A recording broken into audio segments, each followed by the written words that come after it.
In the vast expanse of the Andromeda Galaxy, nestled among swirling nebulae and glittering star clusters, stood the Galactic Federation's most prestigious military academy. For millennia, it had been the proving ground for the finest warriors from across the cosmos. Its hallowed halls had seen the rise of legendary commanders, the forging of unbreakable alliances, and the birth of strategies that had shaped the very fabric of intergalactic politics. But today was different. Today, the Academy's ancient walls practically vibrated with an energy that was equal parts anticipation and trepidation. For the first time in its 10,000-year history, a group of humans Deathworlders from that backwater planet Earth had been allowed to participate in the annual interspecies combat simulation. Admiral Zix Nax, a towering insectoid with iridescent wings and mandibles that clicked with every syllable, stood before the assembled alien generals and dignitaries. His exoskeleton, usually a calm blue, pulsed with shades of green and purple, a clear sign of his agitation to those who knew how to read Centaurian body language. Esteemed colleagues, he began, his antennae twitching with barely concealed disdain. Today we bear witness to what can only be described as a calculated risk. He paused, allowing his multifaceted eyes to scan the room. The inclusion of these humans in our ranks has been a topic of heated debate. Some argue that their infamous resilience and adaptability could prove valuable assets. Others, he clicked his mandibles, meaningfully fear that we may be inviting chaos into our orderly galactic society. A murmur rippled through the crowd, a cacophony of clicks, whistles, and guttural grunts that would have been indecipherable to human ears.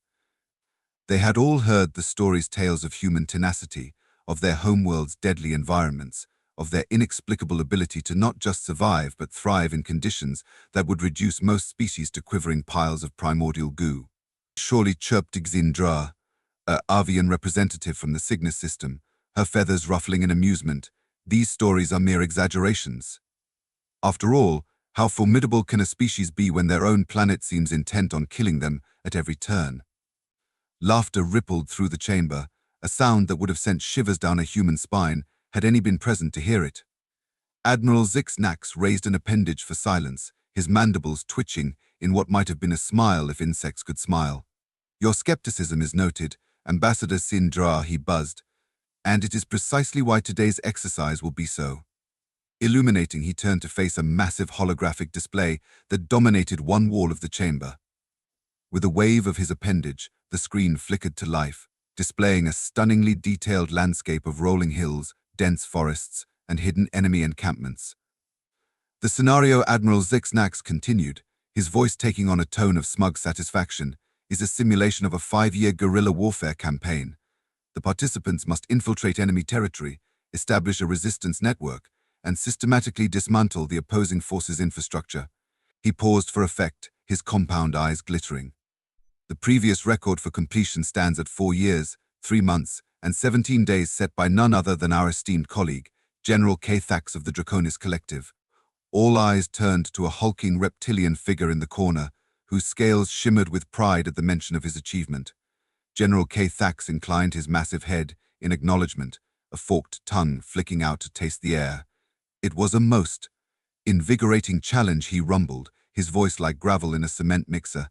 I look forward to seeing how these soft-skinned mammals fare. As if on cue, the doors to the simulation chamber hissed open, revealing a motley crew of 5 human cadets. They sauntered in with an air of nonchalance that made more than a few alien observers shift uncomfortably in their seats.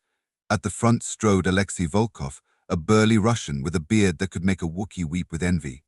He cracked his knuckles, each pop echoing through the now silent chamber. So, he drawled, his accent thick as Siberian permafrost, this is where the party is, DA. I hope you aliens brought enough vodka for everyone.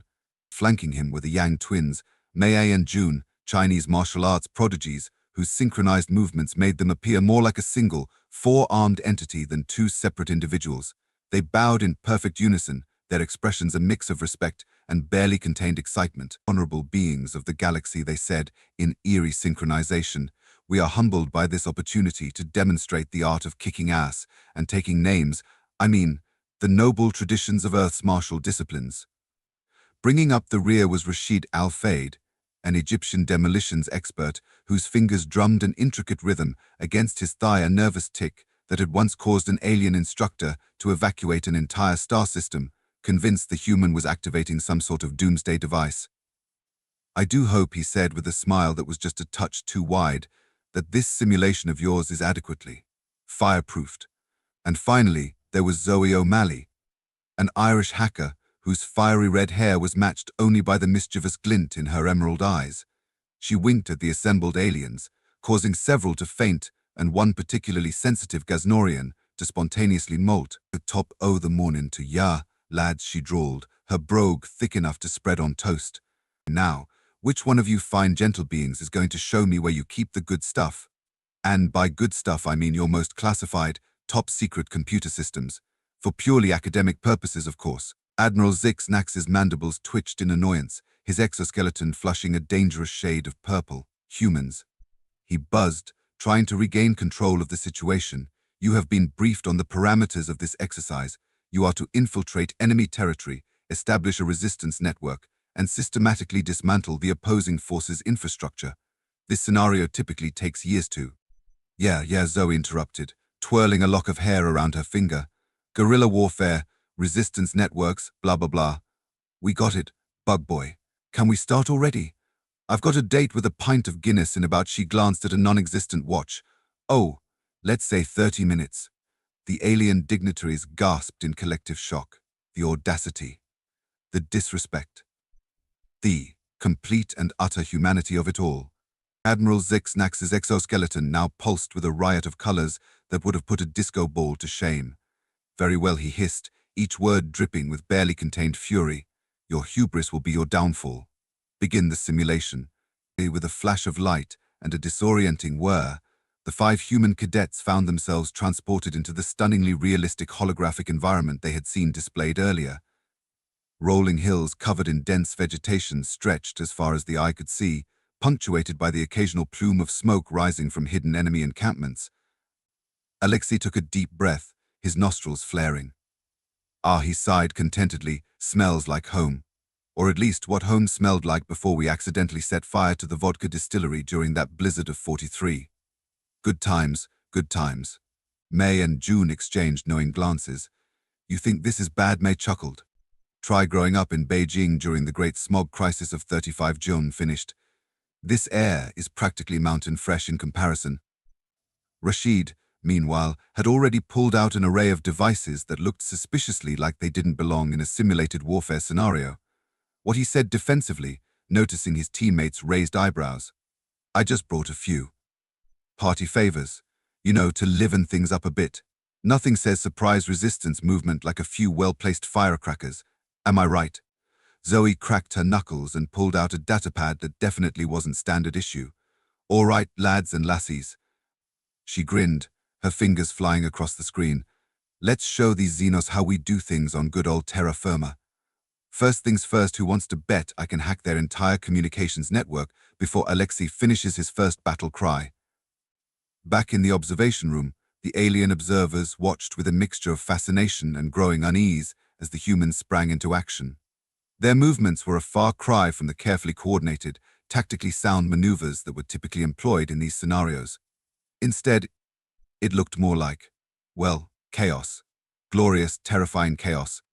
Alexei charged headlong into the nearest enemy camp, his battle cry a mix of colorful Russian expletives and what sounded suspiciously like the chorus to Rasputin.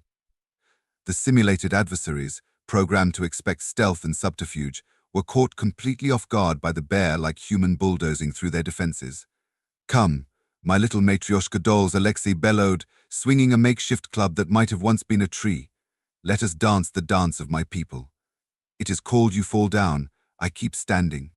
With each swing, holographic enemies went flying, their pixelated forms dispersing in showers of light. Meanwhile, May and June had scaled a nearby cliff face using nothing but their bare hands and what appeared to be sheer force of will to gain a vantage point. They moved in perfect synchronization, taking out enemy snipers with a series of throws that defied both gravity and common sense. "Hey June," May called out, launching a rock with pinpoint accuracy to take out a sniper nest. "Remember when Master Chen said we'd never amount to anything?" June chuckled, clothes lining 2 enemies simultaneously while performing a backflip. "Yeah," said we were too undisciplined. "Wonder what he'd think now." "Probably that we're still not living up to our full potential," they chorused. before dissolving into laughter that echoed across the simulated battlefield. On the ground, Rashid had turned the landscape into a symphony of controlled chaos. Explosions blossomed like deadly flowers, each detonation timed and placed with surgical precision to create a domino effect of destruction that was as beautiful as it was terrifying. "You call these defenses," he shouted gleefully, rewiring an enemy communications array to broadcast nothing but Earth's greatest contribution to the Galaxy Cat videos. "I've seen sandcastles with better structural integrity. Come on, give me a challenge. I haven't had this much fun since that little misunderstanding with the pyramids and the alien conspiracy theorists." But it was Zoe who truly turned the tide of the simulated war. Her fingers danced across her datapad, weaving through firewalls and security protocols like a master pianist composing a digital symphony of devastation.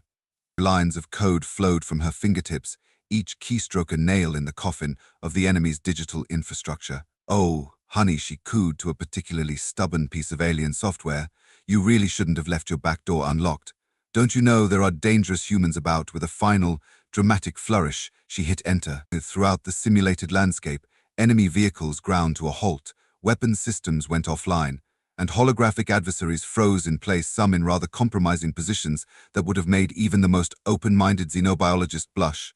"And that, boys and girls," Zoe announced with a theatrical bow, "is why you never underestimate a girl with a laptop and a grudge against bedtimes. Now, who's up for a little reprogramming? I'm thinking we turn this guerrilla warfare sim into the galaxy's biggest rave. Alexei, start working on that playlist." Back in the observation room, the alien generals watched in slack-jawed disbelief as their most challenging scenario crumbled like a house of cards in a hurricane. Admiral Zix-Nax's mandibles hung open, his compound eyes wide with a mixture of horror and awe. "Impossible," he chittered, his exoskeleton pale with shock. They can't be done already. It's only been 28 minutes and 37 seconds," a helpful AI chimed in. "New record established. Previous record officially invalidated due to being," and I quote, "utterly demolished, stomped on, set on fire, and launched into the nearest black hole." The simulation faded away, revealing the 5 human cadets standing in the center of the chamber, looking for all the world like they'd just finished a light workout, rather than crushing a scenario designed to challenge the galaxy's elite for years. Alexei stretched, his joints popping loud enough to make several alien observers flinch. "Well," he yawned, scratching his beard thoughtfully, "that was nice warm-up, DA. When does real challenge begin? Perhaps you have simulation of Siberian winter, or maybe typical Moscow traffic jam. Now that would be true test of guerrilla tactics." May and June were already going through a series of cool-down stretches that seemed to defy several laws of physics. May mused, bending herself into a pretzel shape that made several aliens avert their eyes. "I think I might have pulled something during that last flying kick." June nodded sagely, his own limbs twisted into an equally improbable configuration.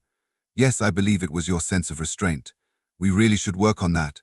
Perhaps next time we could try solving the scenario without touching the ground, just to keep things interesting." Rashid was busy scribbling notes in a small, battered notebook.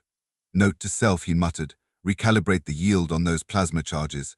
Wouldn't want to accidentally vaporize a real planet." Again. He looked up, noticing the horrified expressions of the alien observers.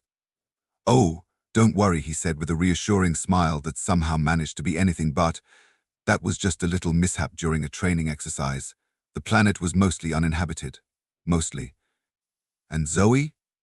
She was already halfway out the door, her datapad tucked under one arm. Right then, she called over her shoulder, "I believe I have a date with that pint of Guinness. Anyone care to join? First rounds on the Admiral here, seeing as how we just saved him about 5 years of simulation time." She paused, a wicked grin spreading across her face. "Oh, and Admiral, you might want to change your personal access codes. All of them. Immediately. Don't ask why, just trust me on this one."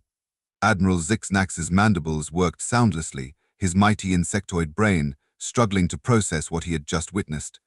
Finally, he managed to sputter, But how? This scenario was designed to be unwinnable. The most brilliant military minds in the galaxy spent decades crafting its intricacies." Alexei shrugged, his massive shoulders nearly taking out a delicate monitoring station. "Perhaps his problem, yes? You spend so much time thinking, you forget about doing." In Russia, we have saying why use scalpel when hammer will do your scenario was very pretty, very complicated. But sometimes simple solution is best solution. Indeed, Mei and Jun said in unison, their voices carrying the weight of ancient wisdom despite their youth. As our venerable ancestor Sun Tzu once said, the supreme art of war is to subdue the enemy without fighting, of course. They added with identical mischievous grins, he never said anything against using a few well-placed roundhouse kicks to speed things along, or a strategically deployed explosion or two. Rashid chimed in, patting his pockets fondly. After all, nothing brings people together quite like a shared near-death experience. I find it really helps cut through all that tedious negotiation nonsense. Zoe, pausing at the threshold, turned back to face the assembled alien brass. Her expression softened for a moment, showing a glimpse of the earnest cadet beneath the brash exterior. Look, Zoe said, her Irish lilt taking on a gentler tone, we're not here to show you up or prove we're better than anyone else. We're here because we believe in what the Galactic Federation stands for: unity, progress, and the sharing of knowledge across species. She gestured to her teammates, a fond smile playing across her lips. Each of us comes from a culture with a long history of conflict, of struggling against impossible odds. But we've learned, sometimes the hard way, that our greatest strength lies not in our ability to fight, but in our ability to adapt, to think outside the box, and most importantly, is to work together. The room fell silent, the weight of her words settling over humans and aliens alike. For a moment, the barriers of species and culture seemed to fade away, replaced by a shared sense of purpose and possibility. Then, because the universe has a sense of humor, or perhaps because humans can never resist punctuating a poignant moment with levity, Alexei's stomach let out a growl that could have been mistaken for a small spacecraft entering the atmosphere. What he said defensively, as all eyes turned to him, toppling oppressive regimes works up appetite, even in simulation. Is no one else hungry? Perhaps we could order pizza. I hear Zygon V makes excellent tentacle supreme. And just like that, the tension broke. Laughter, human and alien alike, filled the chamber, bridging gaps that had seemed insurmountable mere hours ago. The Admiral Zixnax, his initial shock fading, found himself chuckling despite his best efforts to maintain his stern demeanor. Well, he buzzed, mandibles clicking in what might have been approval. It seems we may have underestimated you humans. Oh, don't worry about it, Sir. Zoe grinned, her earlier gentleness giving way once more to mischief. We're quite used to it. Makes things more interesting that way. Just wait until you see what we can do with a real challenge. As the human cadets filed out of the chamber, already debating the merits of various Terran alcoholic beverages and their effects on interspecies diplomacy, the alien observers were left to ponder the implications of what they had witnessed. Perhaps a wizened Arcturian philosopher mused, his tentacles curled thoughtfully, we have been approaching the concept of warfare and, indeed, problem-solving as a whole from an overly rigid perspective. A Regelian general nodded, her crystalline structure shimmering with newfound respect. Indeed, the human's ability to improvise, to find unconventional solutions, it is most impressive, and slightly terrifying. Slightly scoffed a Betelgeusian arms dealer, his multiple eyes blinking in rapid succession. It's downright horrifying. Do you realize what this means for the balance of power in the galaxy? If these 5 cadets can do this in a simulation, imagine what their entire species could do in a real conflict. Admiral Zixnax held up an appendage for silence, his compound eyes reflecting the swirling thoughts within. What it means, he said slowly, is that we have much to learn from our new allies. And perhaps they have much to learn from us as well. As if to underscore his point, a distant explosion echoed through the halls of the academy, followed by Alexei's booming voice. I found kitchen. Who wants to learn secret of flambe, Siberian style? The assembled aliens exchanged glances that ranged from alarm to intrigue to downright giddy. Well, Admiral Zixnax sighed, a mix of resignation and anticipation in his voice. I suppose we'd better go see what our new cadets are up to. Something tells me the next few years are going to be interesting. And with that, the Grand Assembly of the galaxy's finest military minds adjourned to join their human counterparts in what would undoubtedly be a cultural exchange for the ages. As they filed out, a junior aide leaned over to whisper to his superior, Sir, should I update the Academy's insurance policy to cover acts of human? The superior, a grizzled veteran of countless campaigns, simply laughed. My dear boy, he said, patting the aide on what passed for a shoulder. "I don't think there's an insurance policy in the universe that could cover what's coming. But oh, what a glorious time to be alive." As the day wore on, the initial shock of the humans' performance began to give way to a mixture of curiosity and excitement among the alien staff and students. Word spread quickly through the academy, and soon the mess hall was packed with beings from across the galaxy, all eager to catch a glimpse of the Deathworlders who had turned the most challenging military simulation in known space into a 30-minute cakewalk. Alexei, true to his word, had commandeered the kitchen and was in the process of introducing his alien classmates to the finer points of Earth cuisine. Or at least, his interpretation of it. "You see," he explained to a group of wide-eyed Andromedan cadets, his massive hands deftly wielding a frying pan that looked comically small in his grip. "Secret to good flam is not in ingredients, but in spirit. You must cook with passion, with fire in your soul." To emphasize his point, he tipped the pan, sending a geyser of flames shooting towards the ceiling. Several of the alien onlookers ducked for cover, while others watched in fascinated horror. "It's perfectly safe," Alexei assured them, as a small fire broke out on a nearby countertop. "Well, mostly safe. Is part of experience, DA? Now, who wants to try? I promise, only small chance of singeing exoskeleton." Meanwhile, in a corner of the mess hall, Mei and Jun had attracted their own crowd. They were demonstrating various Earth martial arts, their movements a blur of precision and grace that had their alien audience mesmerized. "The key," Mei explained, effortlessly flipping June over her shoulder, "is to use your opponent's strength against them. And to always be aware of your surroundings," Jun added, landing on his feet and sweeping Mei's legs out from under her in one fluid motion. "For instance," they said in unison, both springing to their feet, just as a wayward fireball from Alexei's cooking demonstration sailed over their heads. "Sometimes the greatest threat isn't your opponent, but the crazy Russian with a flamethrower masquerading as a frying pan." Rashid, for his part, had set up shop in one of the Academy's engineering labs. He was surrounded by a gaggle of eager alien technicians, all watching in rapt attention as he tinkered with what appeared to be a standard-issue communication device. "Now watch closely," he said, his fingers dancing over the device's circuitry. "With just a few minor modifications, we can turn this simple comm unit into a multi-spectrum scanner, short-range MP generator, and in a pinch, a rather effective hand warmer." He paused, a mischievous glint in his eye. "Oh, and it makes a mean espresso, though I'm still working out a few kinks in that particular feature. The last test run may or may not have been responsible for that small singularity in the quad. My apologies about that, by the way." The alien technicians exchanged nervous glances, clearly torn between fascination with Rashid's ingenuity and terror at the potential consequences of his improvements. And Zoe? She had managed to find the Academy's central computer core, much to the chagrin of the IT department. Surrounded by holographic displays and haptic interfaces, she was in her element, her fingers flying over keyboards both physical and virtual. "You see, yo," she explained to a group of awestruck Zygonian computer science students, their eye stalks swiveling to keep up with her rapid movements. "Your quantum encryption is top-notch. Really, state-of-the-art. But you've got a tiny vulnerability here in the subroutine that handles packet verification. It's minuscule, really. Barely noticeable. Unless, of course, you're a sleep-deprived hacker with a caffeine addiction and a penchant for causing digital mayhem." With a flourish, she hit a final key, and suddenly every screen in the room lit up with a cascading waterfall of glowing green symbols. "There we go. I've rewritten your entire security architecture. It should now be approximately, let's say 50,000 times more secure, give or take a factor of 10. She turned to the stunned Zygonians, a proud grin on her face. "Oh, and I hope none of you had plans this evening, because I may have accidentally scheduled a system-wide update that's going to take about 72 hours to complete. But look on the bright side. By the time it's done, this place will be so secure, even I might have trouble breaking in."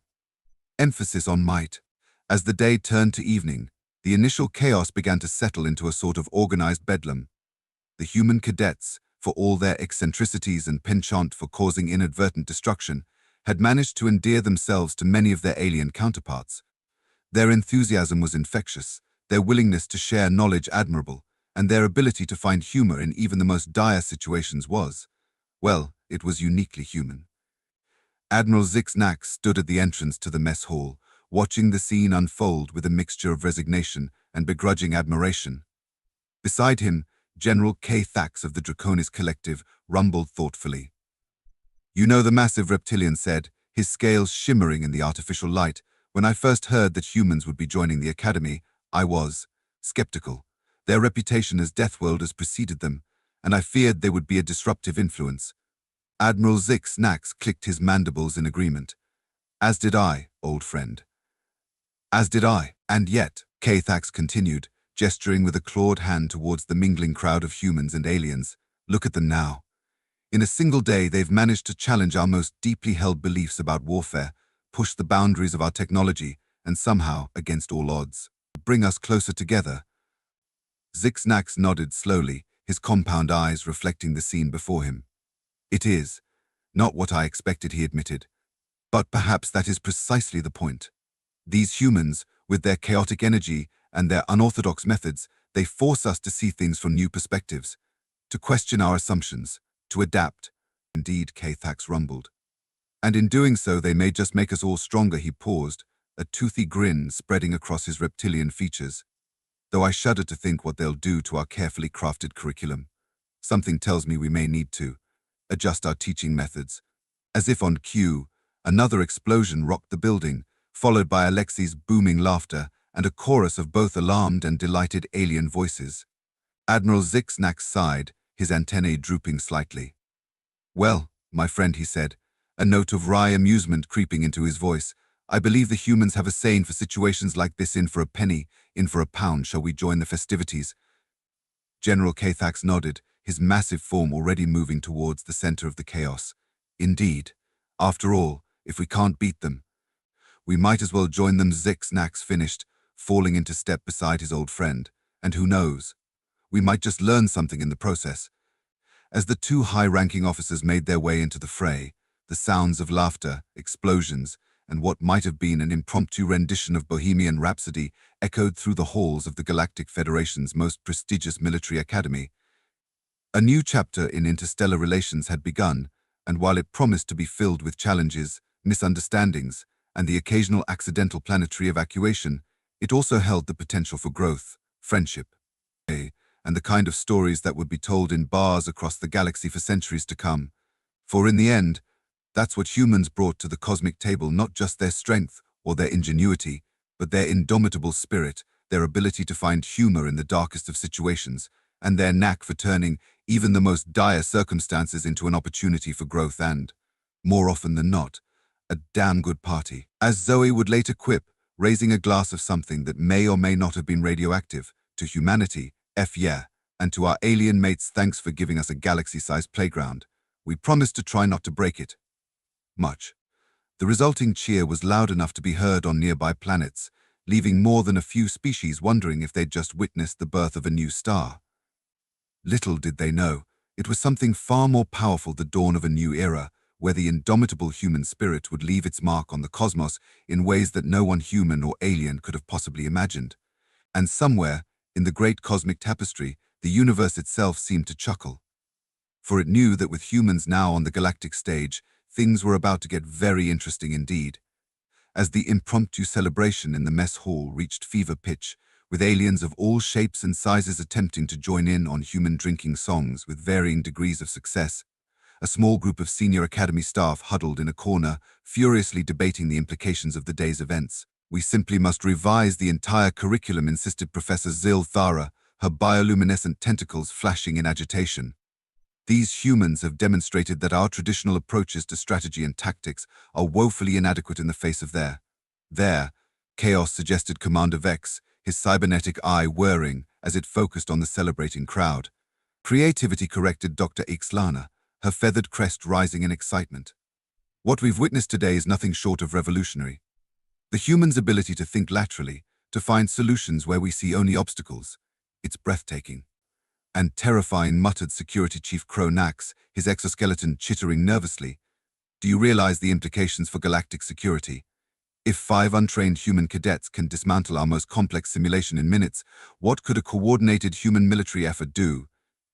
The group fell silent, each lost in their own thoughts as they watched Alexei attempt to teach a group of gelatinous bloboids how to do the Russian squat dance. The sight was as hilarious as it was surreal.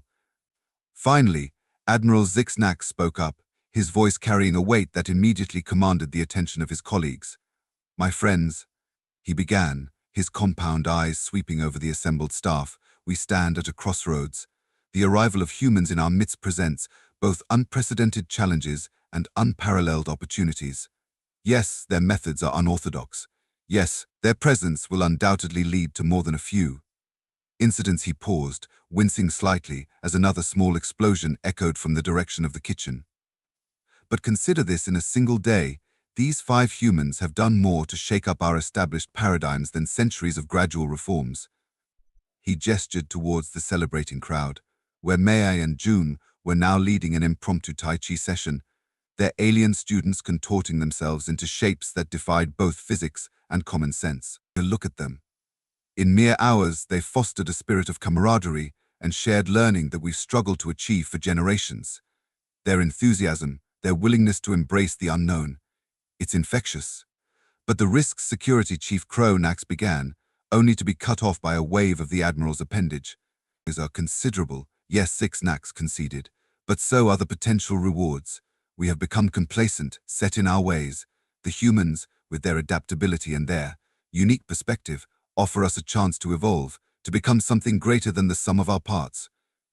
He turned to face his colleagues, his exoskeleton pulsing with colors that conveyed both determination and excitement. "I propose that we not only embrace the humans' presence here, but that we actively integrate their methodologies into our curriculum. Let us create joint task forces, combining the best of human ingenuity with our own vast knowledge and experience. Together, we may just forge a new path forward for the entire galaxy." The assembled staff members exchanged glances, a mix of trepidation and growing excitement evident in their varied physiologies. Slowly, nods of agreement began to ripple through the group. "It won't be easy," warned Commander Vex, his cybernetic components whirring as he processed the implications. "We'll need to completely overhaul our safety protocols, for one thing. And I shudder to think what the insurance premiums will look like. But think of the advancements we could make," exclaimed Dr. Ixlana, her feathers quivering with excitement. "The humans' approach to problem-solving, combined with our advanced technology, the possibilities are endless." As the senior staff continued their heated discussion, planning for a future that suddenly seemed both terrifying and exhilarating, the celebration in the mess hall reached new heights of controlled chaos. Zoe, having finished her impromptu upgrade of the Academy's computer systems, had now turned her attention to what she called the real challenge, teaching a group of silicon-based lifeforms how to river dance. The sight of crystalline beings attempting to replicate the intricate footwork was both mesmerizing and slightly terrifying, their crystalline limbs creating a symphony of chimes with each step. "That's it, lads," Zoe cheered, her own feet a blur of motion. "You're getting it. Just remember, it's all in the ankles. Or whatever the crystalline equivalent of ankles is. Molecular lattice joints, maybe." Nearby, Rashid had set up an impromptu workshop, surrounded by a crowd of eager alien engineers. He was in the process of demonstrating what he called the fine art of percussive maintenance, which, to the horror and fascination of his audience, seemed to involve hitting complex machinery with increasing levels of force until it either worked perfectly or exploded spectacularly. "You see," he explained, deftly dodging a spray of sparks from a particularly stubborn device, "sometimes the most elegant solution is also the simplest. Why spend hours diagnosing a problem when a well-placed whack can do the trick?" He paused, a mischievous glint in his eye. Of course, knowing exactly where to whack and how hard, that's the real skill. It's part science, part art, and part sheer, blind luck. The alien engineers watched in a mixture of awe and terror as Rashid raised a comically oversized mallet, a maniacal grin spreading across his face. "Now, who wants to try their hand at fixing the Academy's main reactor?" Meanwhile, Alexei had moved on from cooking lessons to what he claimed was an essential part of human culture, the art of the toast. He stood atop a table, a glass of alarmingly blue liquid in one hand, addressing a crowd of increasingly inebriated aliens. "Friends, comrades, beings of all tentacles and appendages," he boomed, his voice carrying over the din of the celebration. We gather here today to celebrate great victory over boring simulations, victory over stuffy regulations, and most importantly, victory over sobriety. A cheer went up from the crowd, a cacophony of hoots, clicks, and what might have been whale song. But let us not forget, Alexei continued, his expression suddenly serious, that with great power comes great responsibility. And make no mistake, my friends, the power to party is greatest power of all. He raised his glass high, the blue liquid sloshing dangerously close to the rim. So I say to you, drink like there's no tomorrow. Dance like nobody's watching, and if anyone asks, we'll blame it all on sunspots. As the assembled aliens roared their approval, each raising their own glasses, or in some cases, prehensile appendages in a toast, May and June exchanged amused glances. You know May mused, sipping delicately from a cup of what appeared to be glowing green tea. When we signed up for this exchange program, I didn't quite expect this. June nodded sagely, his own cup balanced precariously on his head as he maintained a perfect handstand. Indeed, sister. I believe the ancient texts refer to this situation as a rager. Though I must admit, I never imagined I'd see a Thraxian attempt to breakdance. They watched in fascinated horror as a multi-limbed, gelatinous being attempted to spin on its, well, what passed for its head, leaving a trail of bioluminescent slime across the floor. Still, May said, a smile tugging at the corners of her mouth, you have to admire their enthusiasm. Perhaps there's something to be said for the human approach to interstellar diplomacy. Ah, yes, June agreed, lowering himself back to his feet without spilling a drop of his tea. The time-honored tradition of peace through partying. I believe it was the great philosopher Keanu Reeves who said, be excellent to each other. As the night wore on, the celebration showed no signs of slowing down. Aliens who had never so much as shared a meal together were now arm in arm or tentacle in pseudopod, swaying to the beat of Earth music that somehow managed to transcend the barriers of biology and culture. In a quiet corner, Admiral Zix Nax and General K-Thax watched the proceedings with a mixture of resignation and amusement. You know, K-Thax rumbled, his scales shimmering with barely contained laughter, I'm beginning to think we may have underestimated the human's most potent weapon. Zix Nax clicked his mandibles curiously. Oh? And what might that be? K-Thax gestured towards the dance floor, where Zoe was now leading a conga line of beings from across the galaxy, each mimicking her movements with varying degrees of success. Their ability to turn any situation, no matter how dire or formal, into a reason to celebrate. To find joy and connection in the midst of chaos. Zix Nax nodded slowly, his compound eyes reflecting the swirling lights and moving bodies. Perhaps you're right, old friend. Perhaps in our quest for order and efficiency, we've forgotten the importance of, what do the humans call it, letting loose. Indeed, K-Thax chuckled. And who knows? Maybe this is exactly what the galaxy needs. A little chaos, a little laughter, and a reminder that at the end of the day, we're all in this together. As if to underscore his point, a cheer went up from the crowd. Alexei, balanced precariously on a pyramid of empty glasses, was attempting to lead the assembled aliens in a rendition of We Are the Champions. The result was a cacophony of mismatched pitches, tempos, and in some cases, entire dimensions of sound, and yet, somehow, it was beautiful. In that moment, watching species from across the cosmos come together in joyous, off-key harmony, Admiral Zix Nax felt something he hadn't experienced in centuries. Hope for a future where the boundaries between species blurred, where the sum of galactic civilization could be greater than its parts. You know, he said, turning to K-Thax with a twinkle in his compound eyes, I have a feeling that the next few years are going to be very interesting indeed. K-Thax nodded, a toothy grin spreading across his reptilian features. Indeed, old friend. Indeed they will be.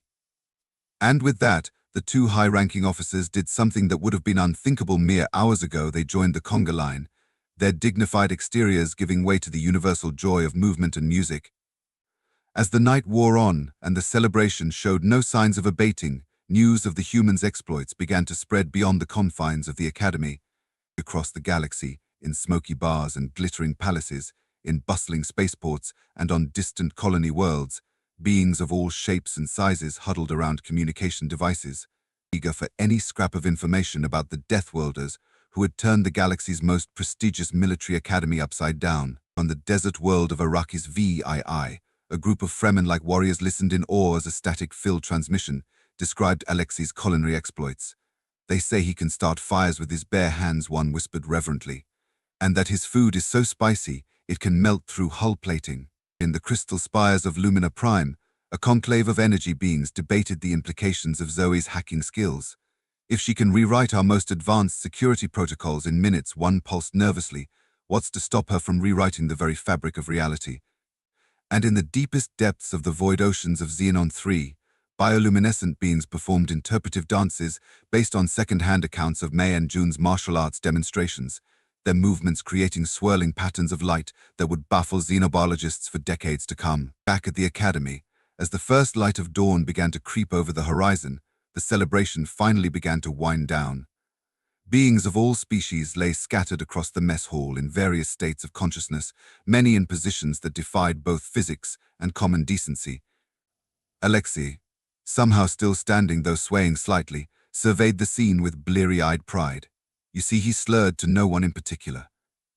This is how you build interstellar cooperation. Not with fancy treaties or trade agreements, but with good food, strong drink, and music loud enough to wake the dead.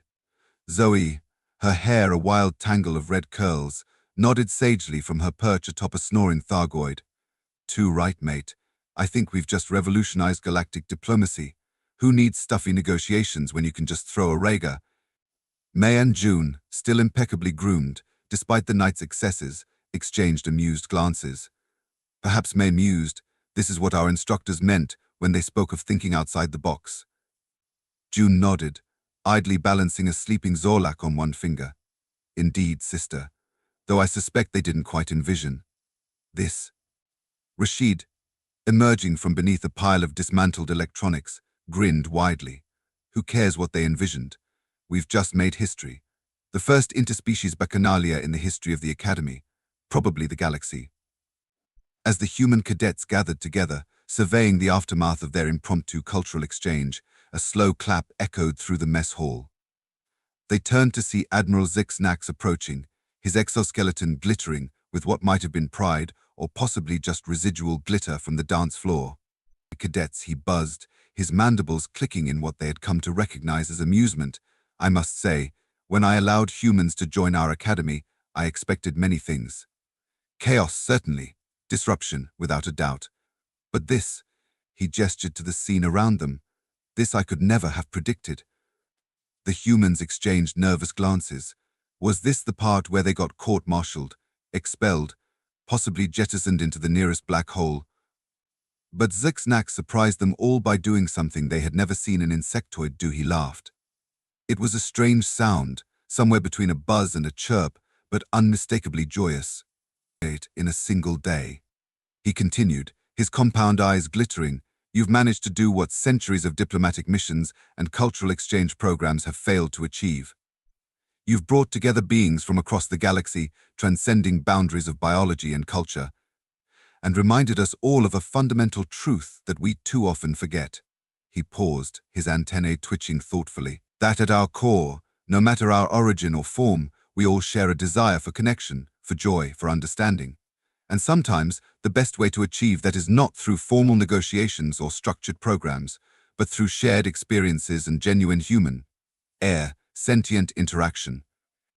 The Admiral's gaze swept over the sleeping forms of aliens from 100 different worlds, all peacefully intermingled in a scene that would have been unthinkable mere days ago.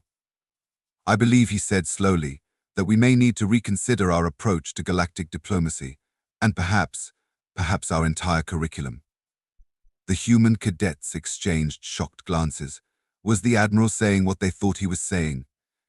Zixnax's mandibles curved in what they had come to recognize as a smile. Cadets Volkov, Yan, Al-Fade, and O'Malley. He announced formally, I hereby appoint you as special advisors to the Academy Board. Your first task, help us redesign our programs to incorporate this uniquely human approach to interstellar relations. For once, the humans were speechless. It was Alexei who finally broke the silence, a slow grin spreading across his bearded face. Well, comrades, he boomed, slapping Zixnax on what passed for a shoulder and nearly knocking the Admiral over in the process, I believe this calls for a celebration. As groans echoed from the prone forms scattered around the mess hall, Zoe couldn't help but laugh. I think we might need to wait on that, big guy. But don't worry, something tells me we're going to have plenty to celebrate in the coming years. And as the first rays of sunlight streamed through the windows of the Galactic Federation's most prestigious and now most lively military academy, a new era dawned. An era of unexpected alliances, of boundaries pushed and barriers broken, of laughter echoing through the vast expanses of space. For the humans had arrived on the galactic stage, bringing with them their unique brand of chaos, creativity, and camaraderie. And the universe, it seemed, would never be the same again. In the years that followed, the Terran incident, as it came to be known in official records, became the stuff of legend. Across the galaxy, beings of all species would gather to share tales of the night when 5 human cadets turned the most prestigious military academy in known space into the greatest party in cosmic history. But more than that, it marked the beginning of a transformation. Slowly but surely, the rigid structures and formal protocols that had defined galactic society for millennia began to give way to a more flexible, adaptive approach, one that valued creativity and spontaneity as much as order and efficiency. And at the heart of it all were 5 humans from Earth, forever remembered as the ones who taught the galaxy how to loosen up, think outside the box, and most importantly, how to dance like nobody's watching, even if you happen to be a gelatinous cube with 17 tentacles and no discernible sense of rhythm. As for Admiral Zixnax, well, rumors persist to this day of a high-ranking Centaurian official who can occasionally be spotted in the seedier parts of various spaceports, leading multi-species conga lines and declaring in a suspiciously buzzing voice that the real final frontier is the friends we make along the way. And so, dear reader, the next time you gaze up at the stars and wonder what's out there, remember this: in a universe of infinite possibilities, sometimes the most powerful force isn't advanced technology or military might, but the simple, irrepressible human spirit with a healthy dose of chaos. Is a pinch of ingenuity and a whole lot of heart, for in the end, that's what it means to be human. And as the galaxy was quickly learning, that was a force to be reckoned with indeed.